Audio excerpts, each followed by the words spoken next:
Hi everybody, I'm Bree the Plant Lady, checking in with a weekly garden tour. Here I am standing on the edge of my woodlands, posing next to one of my favorite camellias, Crimson Candles. Now this is an awesome hybrid species that was introduced by Camellia Forest Nursery in Chapel Hill. For anybody that's sort of local, Camellia Forest is having their winter open house the next couple of weekends, so I'd encourage you to go out there if you have any interest in growing camellias. The cool thing about Camellia Forest is not only did they introduce awesome varieties for landscape value, but they've also introduced most of the very best cold hardy varieties so that people in Zone 6 can successfully grow and flower these. So if you haven't ever visited, Camellia Forest Nursery in Chapel Hill, where I used to work, is an awesome resource, and it's really beautiful to see at this season when all the camellias are in bloom. But there's a lot going on, and I want to, give you some updates on some of the different experiments that I've been up to. So let's go for a stroll on this sunny Sunday in late February. Of course, starting here with the camellias, this Crimson Candles did not have any scale, so I didn't have to spray that at all. However, across the border here, which this is, I never remember the name, Igao 3 Seasons, a great variety bred from Bobby Green out of Fairhope, Alabama. This had a lot of scale, and see, you can still see the damage on the top of the leaf, but I sprayed it, and I am pleased to say I might have to do another application. Look at that. You shouldn't see any white. White is living scale. Now that is coming right off, so maybe I did get it. But I think just because I'm not gonna actually scrape these leaves by hand, because it's pretty disgusting, I better just get some more oil and spray one more time while the temperatures are still cool enough for the oil to work in suffocating the scale but not causing trouble for the plant to respire. In fact, I see some right here. See when it has this kind of most foggy look around it? That definitely means that scale is still alive. So I need to do a second application here. Let's go across here and see what Freedom Bell looks like. This one was really badly infected. It's such cute flowers though. I just adore this plant. And nope, I need to treat this again. So that is just, some practical info for you guys to have. Maybe one application of oil won't be enough when you have really badly infected plants. So while I'm out here on the woodland edge, let's walk over to my neighbors and see the raised beds that I was playing in last weekend. And maybe some of the cover crops are growing, and I want to check out Chris's side of that raised bed and, see how those weeds that were just sort of turned over are faring. Here's Prudy's bed, and everything looks great. I swear these poppies have doubled in size in the past week. It's amazing. Yeah, everything looks good here. I'm not sure if she got any seed sown yet or not. Look at that lavender. I swear she is the only happy lavender in all of Wake County. Now let's check out here in Chris's bed. So this is the half that I weeded and cover cropped, and there's his half. It looks like he did a little something in here, but you can see there's still a lot of weeds growing. That's because he just turned it over and didn't really get the clumps out. And I was explaining to him, these aren't perennial, these are seed, these are annual weeds. So you have to get them out before they set seed or you'll have another generation. Now they've also been telling me that my cats visit them every day, which is not a surprise. And I can see their cat prints, particularly on my side. So far, no germination of anything that I sowed, which isn't a surprise. It's only been a week.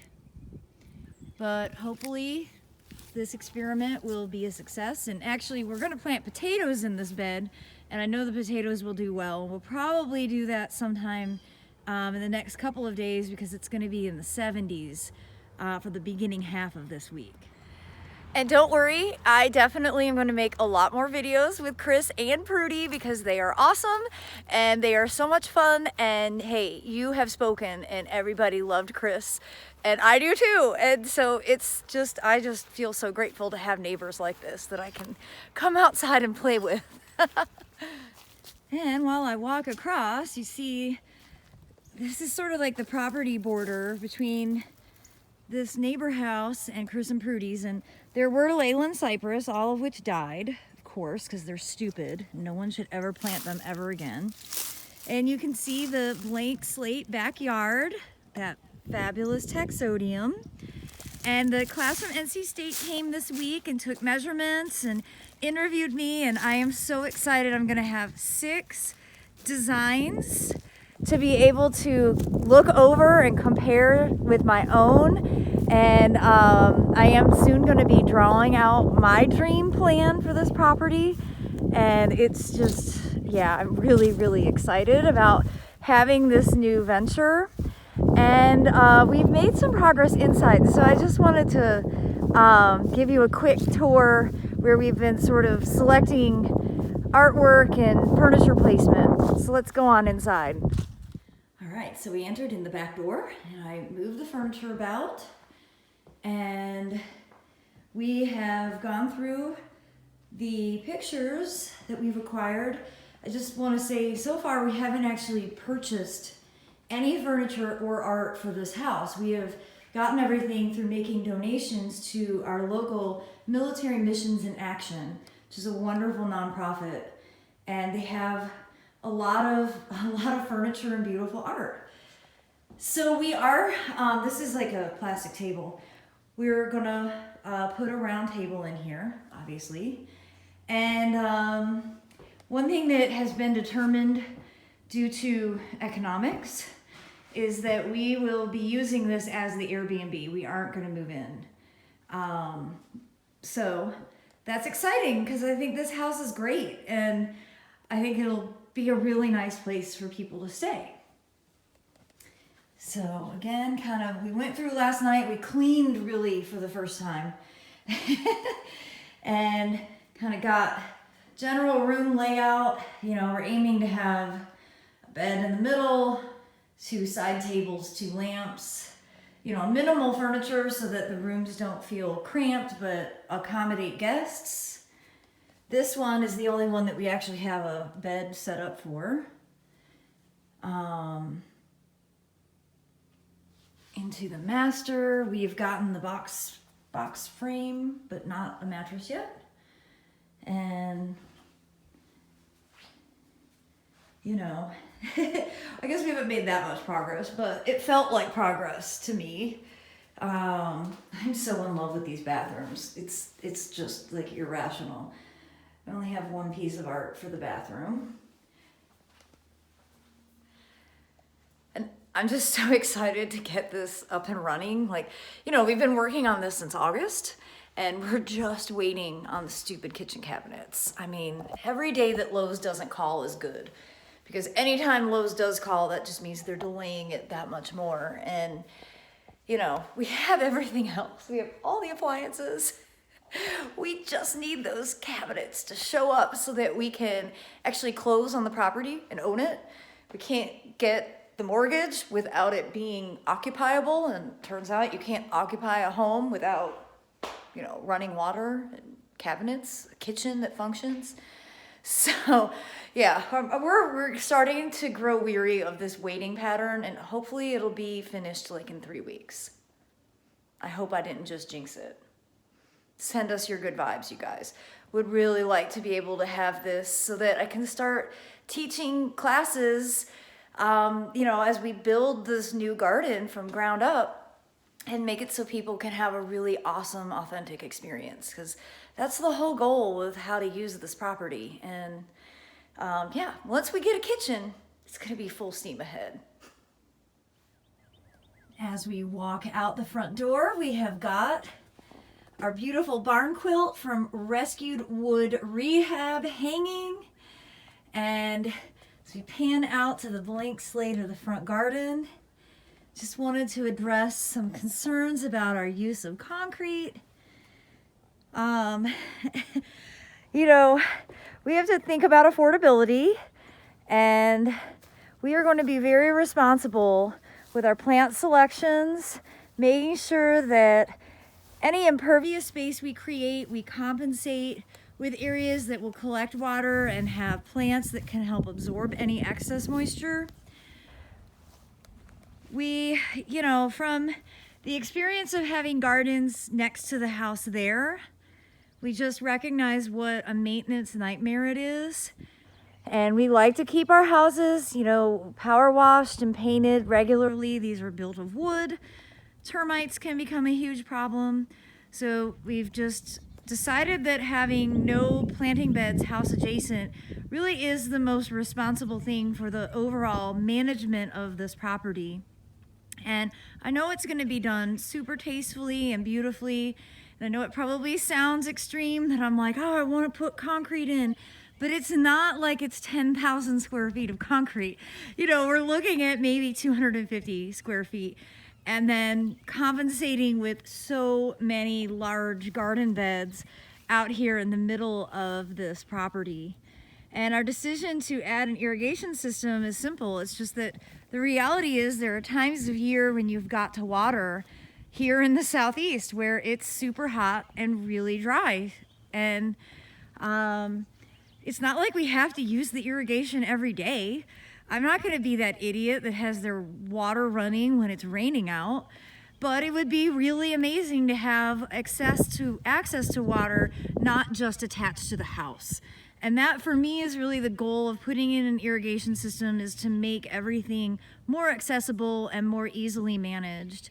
And I think it's a really important lesson that I've learned over the course of the last decade on my other property, where I said, no, I don't need irrigation. And I was proven wrong over and over again. So I'm not going to make the same mistakes over and over again. My goal is to at least share my experience with you so you can make better educated decisions on your own. So there's not much going on in the garden as far as flowers, except that forsythia is starting to bloom. And I have been bringing branches in to force inside. And I'm excited to see all the flower buds on this Viburnum. This is the snowball Viburnum. But otherwise, this bed is pretty boring through the winter season. It's all deciduous. When I planted this, it was meant to be a species collection of Callicarpa and Viburnum, and it still is. It's just that all of those plants lose their leaves and there's not a lot of interest.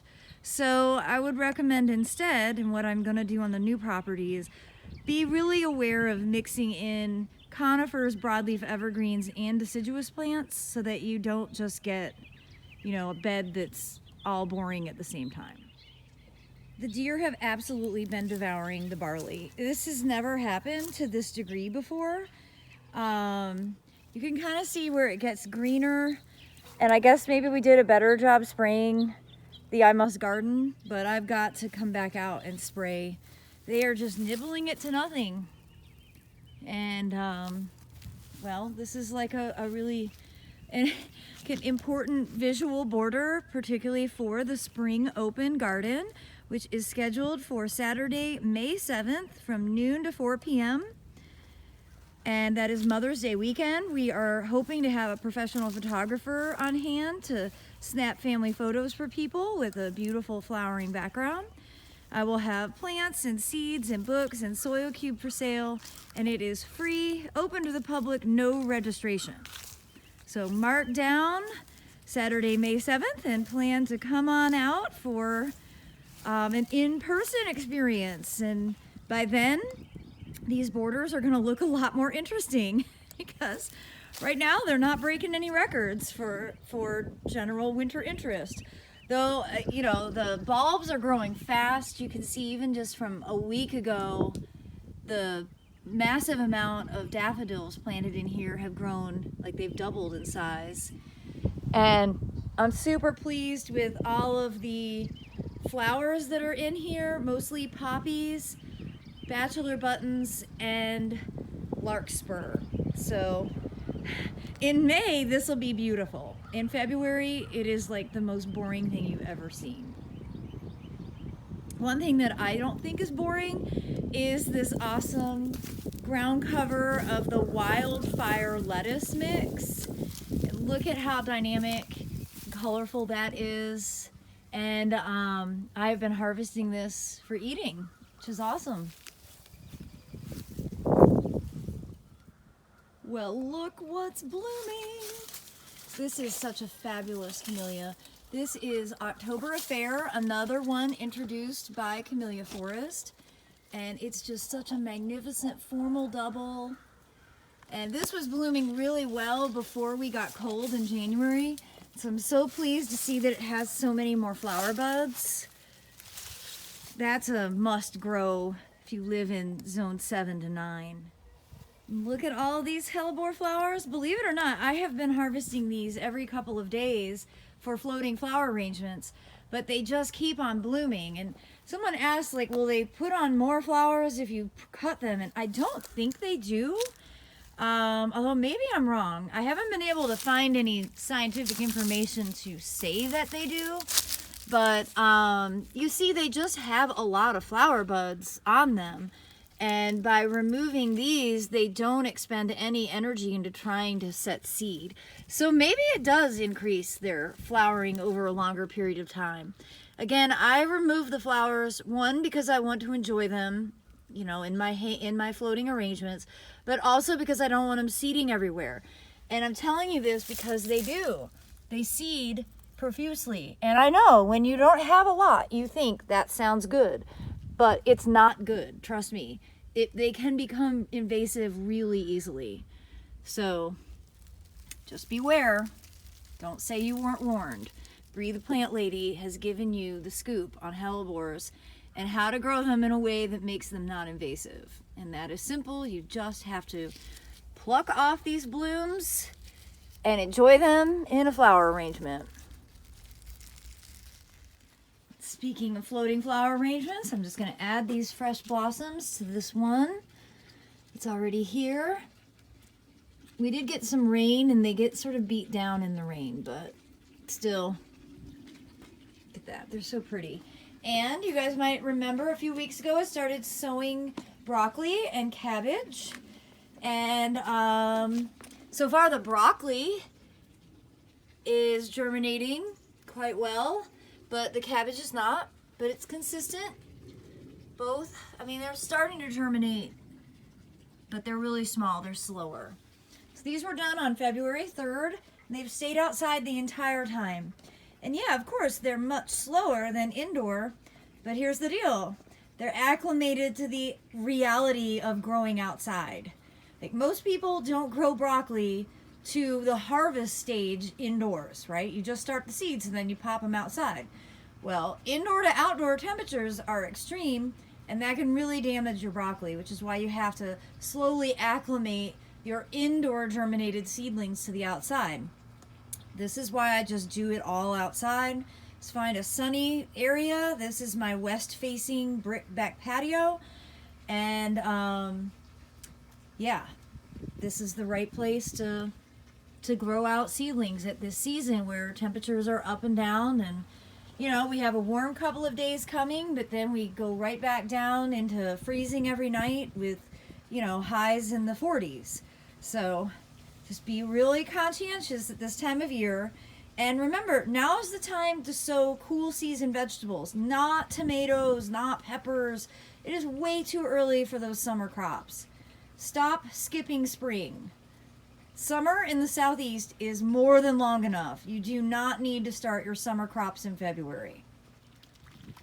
I continue to be so impressed with Ms. America, and I love this border with the violas and the garlic and the Ms. America mustard.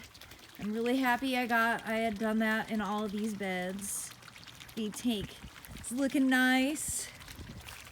The tulips, these are tulips that have been planted for years, and they are coming up really nicely. I learned from Becky Heath, the owner of Brent and Becky's Bulbs, that if you cut the tulip flowers and enjoy them in arrangements, they're more likely to perennialize, because then the plant has the ability to store energy through photosynthesis and go back into the bulb instead of flowering and trying to set seed. So tulips are notoriously not perennial in the Southeast, and that is the advice I have gotten from a bulb expert. And I actually have a lot of tulips that are perennial, but I always cut the flowers off and bring them inside to enjoy in vases. Now, the grain experiment has exploded since it got moved into proper sunlight. You know, really, what a huge difference. What a huge difference. I mean, I know better. I just, that workspace over there by my fence is so convenient. But everything is doing really well, and we are going to, I have a call with Johnson Nursery tomorrow. So I think we're gonna be able to work out the final details and get all the dates up onto a website so that I can start sending you all that information. And here is Cubby, next to his cat crossing sign, sitting in the sunshine, enjoying his fire pit area. That we laughed about this the other day when the students were here. We never use the fire pit, ever here. Right? David has a burn barrel out back, and it puts out a lot more heat than the fire pit. This fire pit is nice. Like, it's covered with a piece of granite right now because looking at a hole is stupid.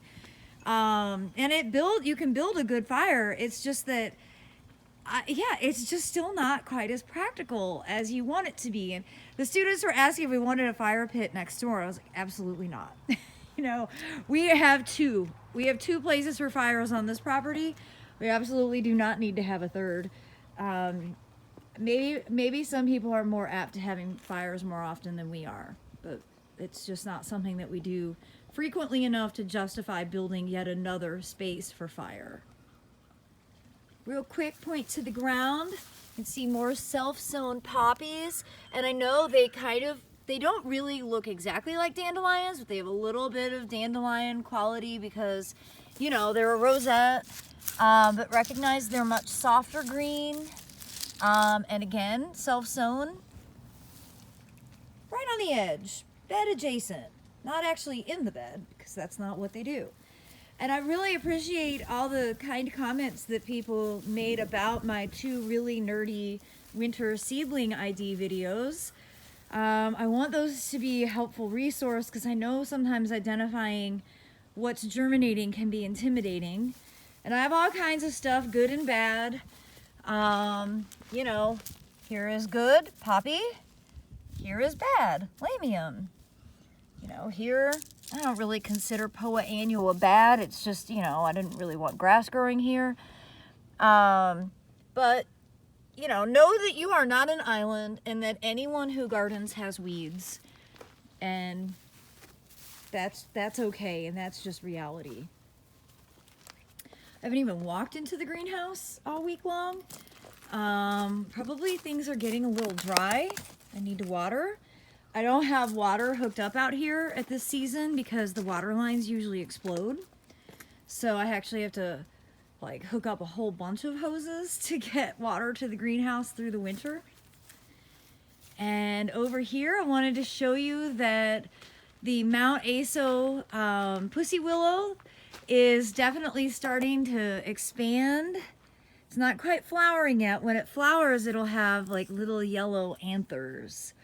But I just love them at this stage. This is, of course, called the pink pussy willow, and you can see because it has kind of the pink coloration under that gray fur.